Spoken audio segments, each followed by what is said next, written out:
Okay, we're going to walk through the Foxboro cash flow problem real quick. This information over here is what I have given you. Again, you have the balance sheet, you have the income statement, you have some additional information. This is a little harder one. Okay, so this might have taken you a little bit longer to do. Might have been a little bit more tricky. Okay, I'm going to work through this one a little quicker though, because at this point you should have done at least several cash flow statements. All right. What is the first thing that we do? The first thing that we do is we prepare our operating cash flows section. Okay.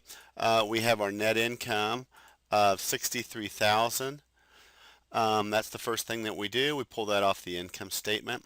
Do we have any non-cash expenses? Once again, we only have one, and it's depreciation expense. Always get that off the income statement as opposed to trying to analyze that change.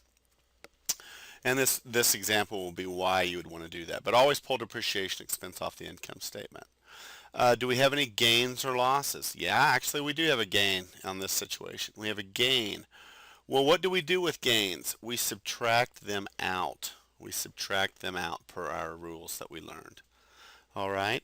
So that's the beginning of that. What is the next thing that we need to do? We need to analyze our changes in current assets and current liabilities, except for, of course, the change in the current asset of cash, because the entire cash flow statement is an analysis of the change in cash.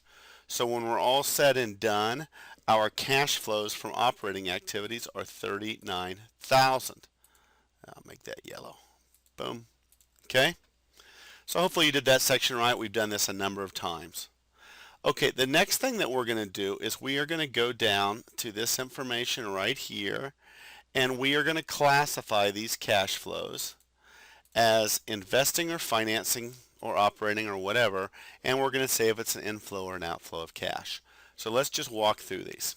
We sold equipment for $26,000 cash, which resulted in a $6,000 gain. And we can see that $6,000 gain right there. Well, when we sell a fixed asset, it is an investing activity, and it is an inflow of cash, isn't it? Because we have more money when we sell it. Cash dividends were of 33,000 were declared and paid. This is a financing activity, and this is an outflow, isn't it?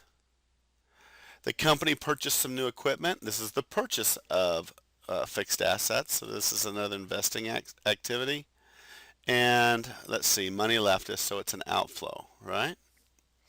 Foxboro, and remember, we are Foxboro, all right?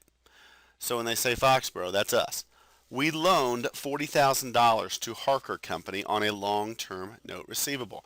This is some other company, and we had a long-term note receivable, which is a long-term asset.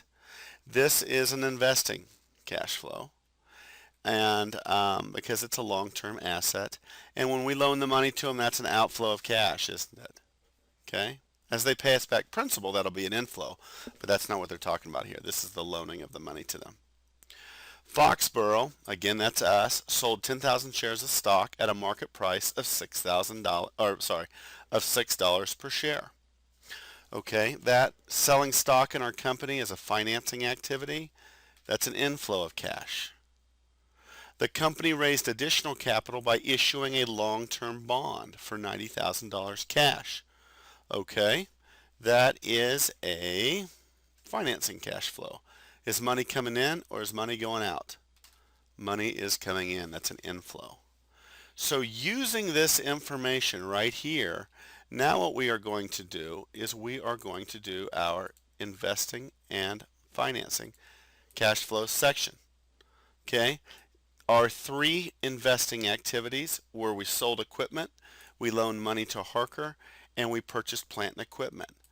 The amounts that we put here, it's a positive number if it was a cash inflow. It's a negative number if it was a cash outflow. So when that's all said and done, our cash flows from investing activities were $164,000. We'll make that yellow. Boom. Okay? Now let's do our financing cash flows section.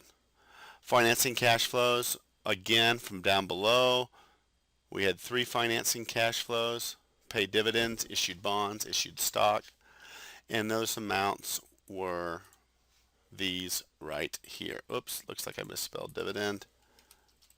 I don't want you to think I'm an idiot. Okay.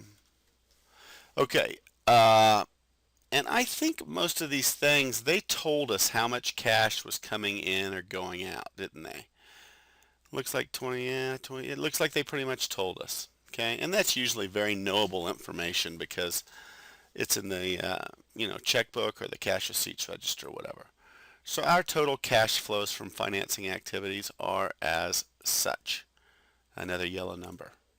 When we add up those three yellow numbers, what do we get? We get negative $8,000. And that should be the decrease in cash. Is that the decrease in cash? Yep. It went from 19 to 11. So if we add that to the beginning balance of cash, and it should equal the ending balance of cash. Again, this information in green is, we know from the very beginning by looking at our cash balance and how it changed. So we know those three numbers have to add up. Hopefully when you were doing this, you probably made a few mistakes, but hopefully you were using that as a check figure to see if you did it wrong. Only one last thing that we have to do here, have to title this thing up. So we will call this Foxboro Company Statement of Cash Flows. And this is for the year ended 12/31/2012. All right, and that is the cash flow for Foxboro. And again, I could look through every balance sheet account and see that the change was somehow represented right here. One last thing before we leave this. I always tell you to pull the depreciation expense off of the income statement. $45,000 was the depreciation expense. This is an example where you simply could not have just looked at these two numbers to ascertain what depreciation expense was, because the difference there is $35,000, and we know depreciation expense is $45,000. The reason is because we sold some equipment here, didn't we? Companies sold equipment. So accumulated depreciation actually decreased for some amount of money.